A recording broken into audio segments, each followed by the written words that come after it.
अस्सलाम वालेकुम dear student, how are you. कैसे हैं आप सब। उम्मीद करती हूँ कि अल्लाह के फजल करम से खैरियत से होंगे और खुशबाश होंगे। आज हम 7th क्लास की साइंस की बुक, जनरल साइंस की बुक स्टार्ट करेंगे। तो आज की वीडियो में हम इंशाअल्लाह ताला आपके लिए बहुत बेहतर और अच्छी चीज़ें लेके आने की कोशिश करेंगे। और आज की वीडियो में आपके लिए बेहतरीन वीडियो इसलिए होगी कि मैं आपको उर्दू मीडियम और इंग्लिश मीडियम दोनों के लिए ये वीडियो बना रही हूँ। तो ये उर्दू मीडियम बच्चों के लिए भी बहुत इन्फॉर्मेटिव होगी और इंग्लिश मीडियम बच्चों के लिए भी बहुत इन्फॉर्मेटिव होगी। तो हमारे साथ रहिएगा, एंड तक बनिए रहिएगा। इंशाल्लाह ताला आपको मज़ा आएगा और पसंद आएगी वीडियो। तो चलिए वीडियो स्टार्ट करते हैं। तो कंटेंट में हमारे पास सबसे पहला चैप्टर है प्लांट सिस्टम। तो प्लांट सिस्टम के आज हम question answer, short question answer, exercise और लॉन्ग क्वेश्चन भी करेंगे।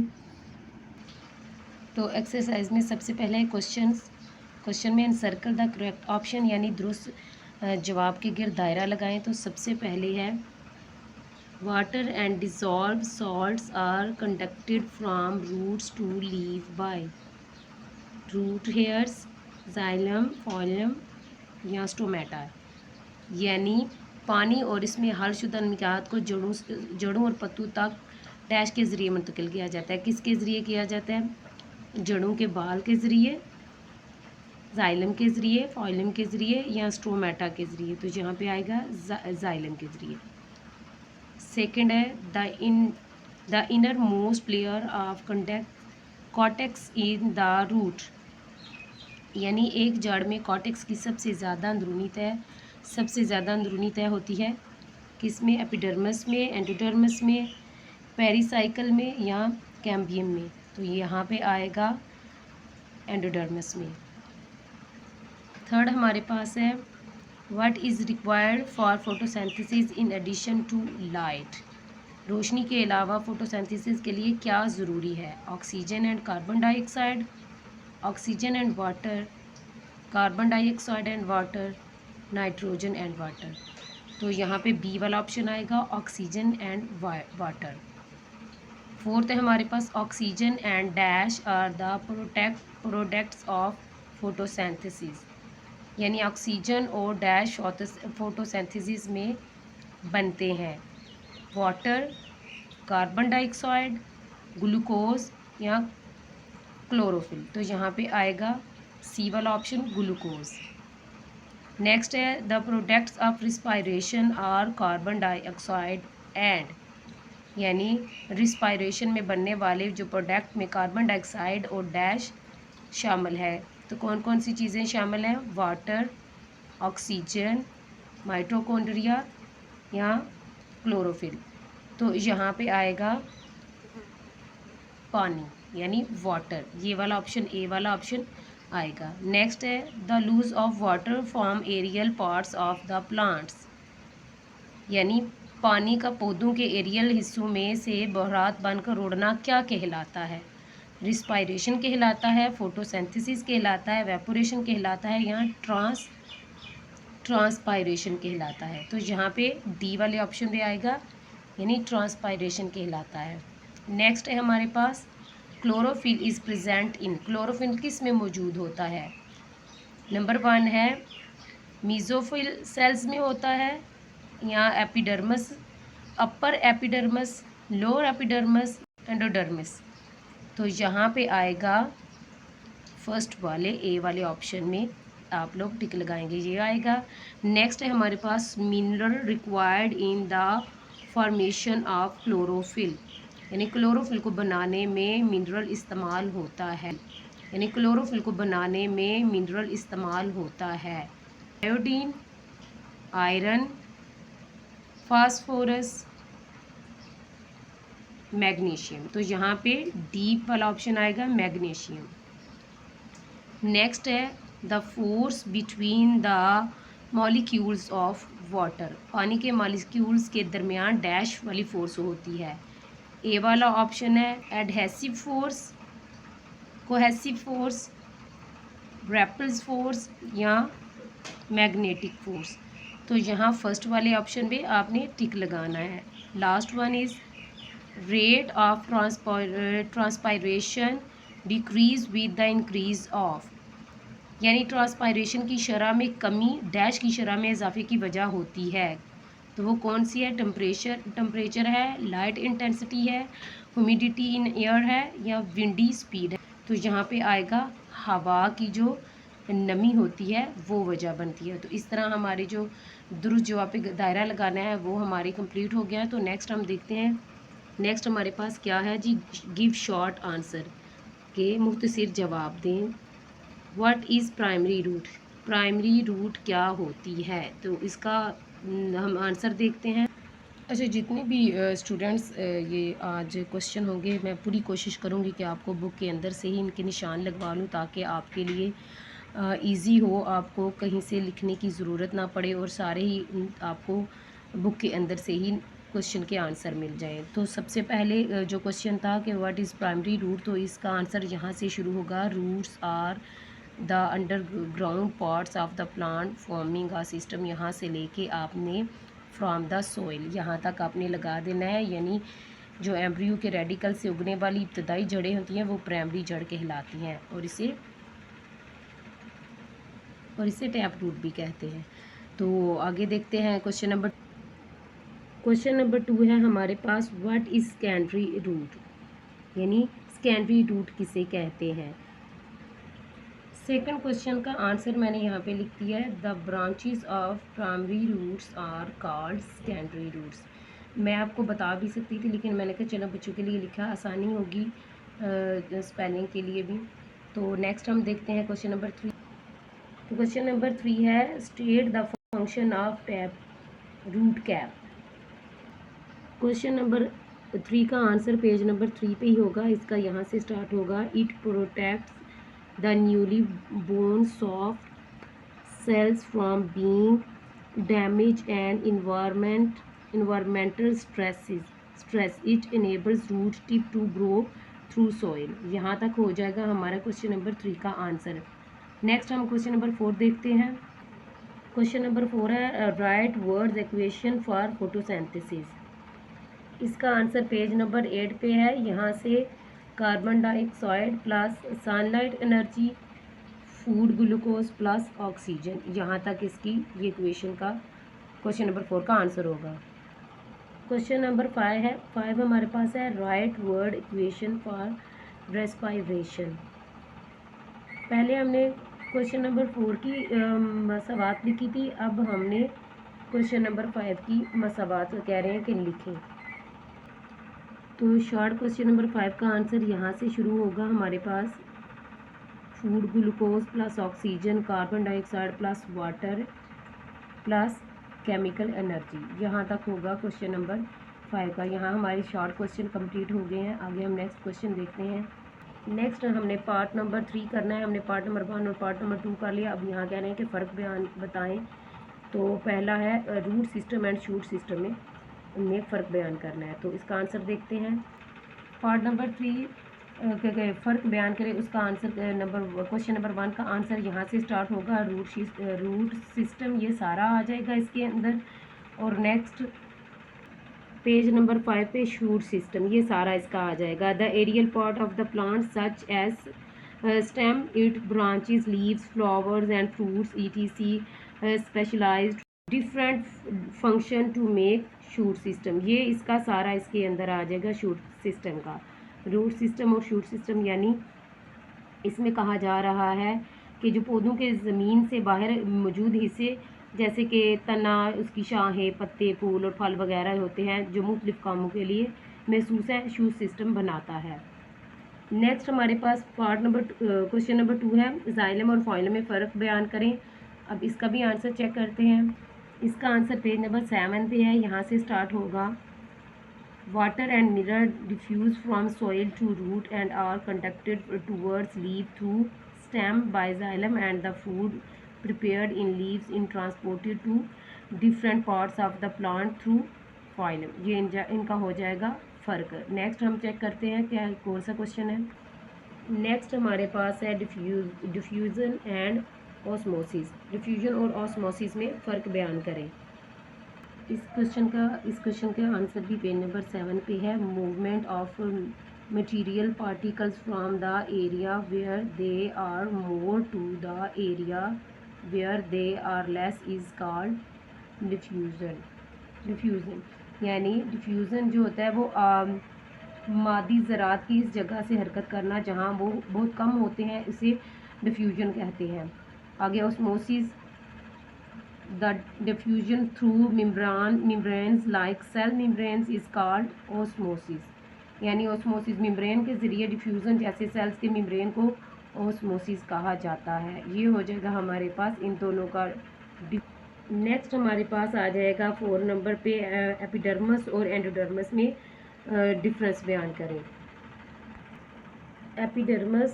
एपिडर्मस का यहाँ से हम स्टार्ट करेंगे। Epidermis is an outer most layer of thin walled cell having unicellular outgrowth cells root hairs, यानी एपिडर्मस जो होती है वो पतली दीवार वाली सेल्स की सबसे बैरूनी तह होती है, जिसमें एक सेल वॉल जो साख्त होती है वो नशोनुमा पाती है, जिसे जड़ों के बाल कहते हैं।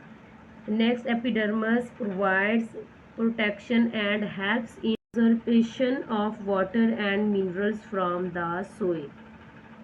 एपिडर्मस जो होती है वो तहफ़्फ़ुज़ फराहम करती है और मिट्टी से पानी और मादनियात को जज़ब करने में मदद करती है। आगे एंडोडर्मस को देखते हैं, उसका भी इसी के नीचे ही आंसर है। Endodermis the inner most layer of cortex which consists of barrel shape cells is called endodermis, यानी एंडोडर्मस जो होती है वो कोर्टेक्स की एक सबसे अंदरूनी तह होती है जो नाली की शक्ल के जो होती हैं सेल्स पर मुश्तमिल होती है, इसे एंडोडर्मिस कहते हैं।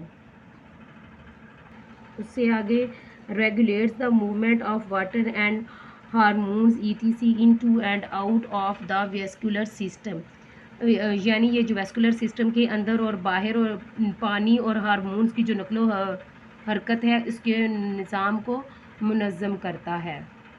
ये हो गया एपिडर्मस और एंडोडर्मस में डिफरेंस। तो प्यारे बच्चों, इतना क्लोज मैं इसलिए आपको दिखा रही हूँ कि इसके आपके लिए आसानी रहे। तो इंशाल्लाह ताला मुझे उम्मीद है कि आपको वीडियो पसंद आ रही होगी। तो इस मौके पे अगर आपको वीडियो पसंद आ रही है तो मेरी वीडियो को लाइक शेयर ज़रूर कीजिए और मेरे चैनल को सब्सक्राइब करें। तो चलिए नेक्स्ट क्वेश्चन देखते हैं। Question number 5, transpiration and evaporation में डिफरेंस। ट्रांसपायरेशन का यहाँ से स्टार्ट हो जाएगा। इसका difference, the loss of water from aerial parts of the plants is called transpiration. और एवेपोरेशन का आप यहाँ से लिखेंगे, evaporation is a process by which water is transformed from liquid to gaseous state. ये हो जाएगा इसका डिफरेंस, यानी ट्रांसपायरेशन ज़मीन से बाहर जो पौधों की सतह से पानी का उड़ना बुरात बन के उड़ने के अमल को ट्रांसपायरेशन कहते हैं। और जो एवेपोरेशन होते हैं यानी अम्ल तबहीर, इसका यानी अम्ल तबहीर एक ऐसा अमल है जिसके ज़रिए जो पानी है ना वो माया से गैसी हालत में तब्दील होता है। तो ये हो जाएगा इन दोनों का डिफरेंस। नेक्स्ट हमारे पास डिफरेंस रह गया लास्ट वाला। अब इन दोनों में डिफरेंस हमने बताना है, कैपिलरी रिएक्शन एंड ट्रांसपायरेशन पुल। अब इन दोनों के दरमियान में हमने डिफरेंस मालूम करना है। नेक्स्ट जो हमने डिफरेंस मालूम करना था वो लास्ट वाला हमारा कैपिलरी रिएक्शन वाला रह गया। उसका यहाँ से स्टार्ट करेंगे कि very narrow glass tube are called capillary tubes. Water moves up in the capillary tubes due to interaction between water molecules and surfaces of the tubes. यहाँ से यहाँ तक आपने इसका लिख लेना है। ये हो जाएगा कैपिलरी एक्शन का। नेक्स्ट हम देखते हैं ट्रांसपायरेशन पुल का। तो वो यहाँ से स्टार्ट करेंगे। Transpiration is the water escape, यहाँ से लेके आपने यहाँ तक वाटर राइज आप यहाँ तक आपने लिख लेना है। उसके बाद नीचे आ जाएंगे इम्पॉर्टेंस ऑफ रेस्पायरेशन, उसकी ये लाइन यहाँ तक आपने फर्स्ट लाइन यहाँ तक आपने कट कर देनी है। तो कीप से पहले आपने लिखना है it is also responsible to keep the muscles moist which is essential for the change gases, यहाँ तक आपने इसका लिख लेना है। ये लाइन आपने यहाँ से ये सारी लाइन आपने कट कर देनी है और कीप से पहले आपने लिखना है it is also responsible to, आगे सारा यहाँ तक आपने गैसेस तक लिख लेना है। तो ये हमारा डिफरेंस जो हमने मालूम करने थे 6 के 6, ये हमने मालूम कर लिए। नेक्स्ट हम लॉन्ग क्वेश्चन देखते हैं। नेक्स्ट हमारे पास है part number 4, answer the following question, describe the following in plants. Photosynthesis, photosynthesis के बारे में बयान करें। फोटोसिंथेसिस का यहाँ से स्टार्ट करेंगे। Photosynthesis is defined as the process during which carbon dioxide and water combine in the presence of sunlight and chlorophyll to form glucose, food and oxygen। यानी जो फोटोसिंथेसिस है एक ऐसा अमल है जिसके दौरान कार्बन डाइऑक्साइड गैस और पानी, सूरज की रोशनी और क्लोरोफिल की मौजूदगी में मिलकर ग्लूकोज यानी खुराक और ऑक्सीजन बनाते हैं। ये हो गया फोटोसिंथेसिस। नंबर 2 पे हमारे पास है रिस्पायरेशन। इसको डिस्क्राइब करना है। इसका यहाँ से स्टार्ट होगा। Respiration is defined as the process during which glucose food reacts with oxygen to produce carbon dioxide, water and energy required for survival of life. यानी जो रिस्पायरेशन एक ऐसा अमल है जिसके दौरान ग्लूकोज खुराक ऑक्सीजन के साथ मिलकर कार्बन डाइऑक्साइड, पानी और ज़िंदगी की बका के लिए ज़रूरी तवानाई पैदा करते हैं। तो उसकी जो आपने ये मसावात भी इसकी साथ लिखनी है।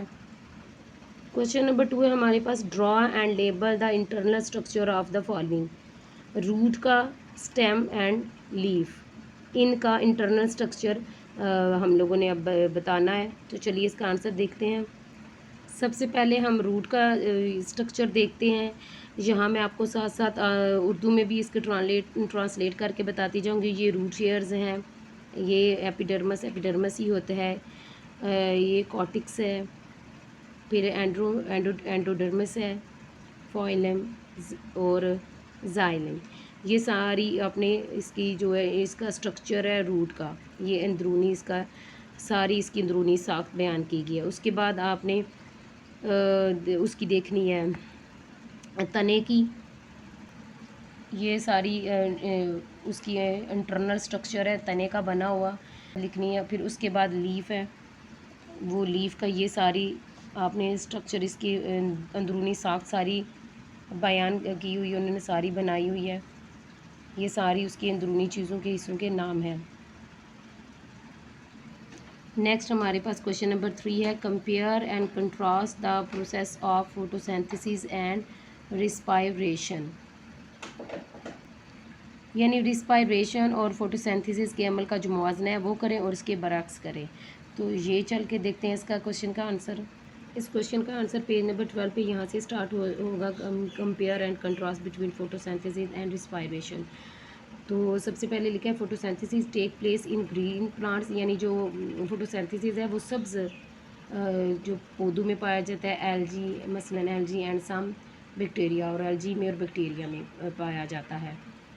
Whereas respiration take place in all the living things, या जबकि जो रिस्पायरेशन है वो तमाम जानदारों में होता है। Photosynthesis take place in chloroplast, where जो फोटोसिंथेसिस है वो क्लोरोप्लास्ट में पाया जाता है। वेयर एज रिस्पायरेशन, जबकि जो रिस्पायरेशन है वो टेक प्लेस माइटोकॉन्ड्रिया, जबकि रिस्पायरेशन है वो माइटोकॉन्ड्रिया में पाया जाता है।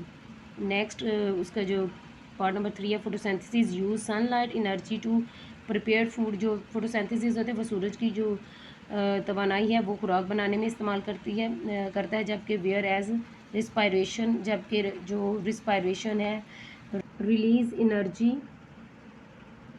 From food which is use for growth and performing all other body function. जबकि जो फोटोसिंथेसिस है वो तो खुराक की तैयारी में सूरज की जो वो रोशनी की तवानाई का इस्तेमाल होता है। जबकि रिस्पायरेशन के अमल में खाने से तवानाई खारिज होती है जो नशोनुमा और जिस्म के दीगर अफ़ाल के काम को, जो दूसरे कामों को अंजाम देने के लिए इस्तेमाल की जाती है। सेकंड नंबर पे सेकंड लास्ट पे है, the product made during photosynthesis, glucose and oxygen are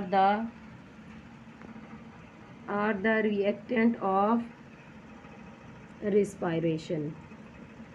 photosynthesis के दौरान बनने वाली जो मसनूआत है यानी ग्लूकोज और ऑक्सीजन रिस्पायरेशन के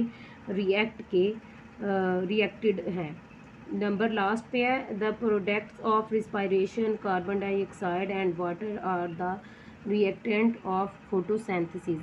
जबकि रिस्पायरेशन के जो प्रोडक्ट हैं यानी कार्बन डाइऑक्साइड और पानी फोटोसिंथेसिस में रिएक्टेड हैं। ये हो गया हमारे पास इसका आंसर। अब सेकेंड लास्ट क्वेश्चन हमारे पास है, describe the factor affecting the rate of transpiration, यानी ट्रांसपायरेशन को मुतासर करने वाले अवामल की वजाहत करें। इस क्वेश्चन का आंसर पेज नंबर 14 पे स्टार्ट हो जाएगा।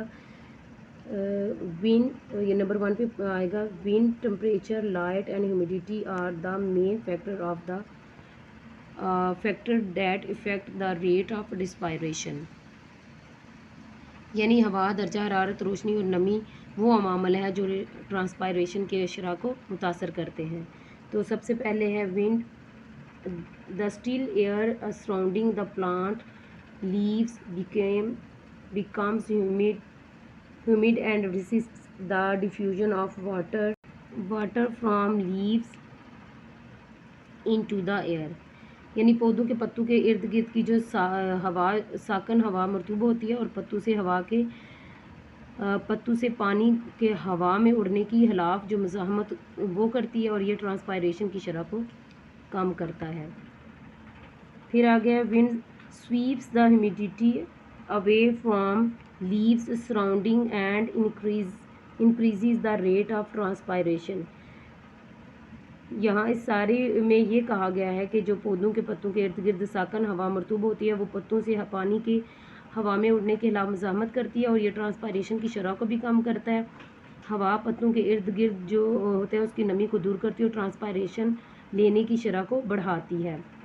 आगे टेम्परेचर है, टेम्परेचर के बारे में है ji, rise in temperature provides more energy to water molecules for evaporation from the leaves surfaces, hence increases the rate of transpiration, यानी दर्जा हरारत में इजाफा पत्तों की सतह से बहरात बनने के लिए पानी के जो मालिक्यूल्स होते हैं उनको ज़्यादा तवानाई फराहम करता है और इसलिए ट्रांसपायरेशन की शरह में इजाफा होता है। Light, in sunlight the stomata remains open for removal of water through them, यानी जो लाइट है वो क्या करती है जी, सूरज की रोशनी में स्टोमेटा इनके ज़रिए पानी के हराज के लिए खुले रहते हैं। एट नाइट स्टोमेटा क्लोज्ड, रात के वक्त जो होता है स्टोमेटा वो बंद हो जाता है। इन दिस वे, इस तरह light also effects the rate of transpiration, इस तरह जो रोशनी होती है ट्रांसपायरेशन की शरह को भी मुतासर करती है। लास्ट में humidity air surrounding the plants contains more amount of water, thus decreasing the rate of diffusion of water molecules from plants leaves into air. It slows down the transpiration. The rate of transpiration is rapid in dry air, यानी जो humidity है, नमी है, यानी पौधों के इर्द गिर्द मरतूब हवा में पानी की जो ज़्यादा मिकदार होती है ना, इस तरह पौधों से पानी के जो मालिक्यूल्स के उड़ने की शरह में जो कमी होती है, कमी वाक़या होती है ना, ये तनफ़ुस को सुस्त करता है और खुश्क हवा में ट्रांसपायरेशन की रफ्तार को तेज़ करने में मदद करती है। तो ये हो जाएगा सेकंड लास्ट क्वेश्चन का आंसर। लास्ट क्वेश्चन है, describe the importance of vascular bundle in plants.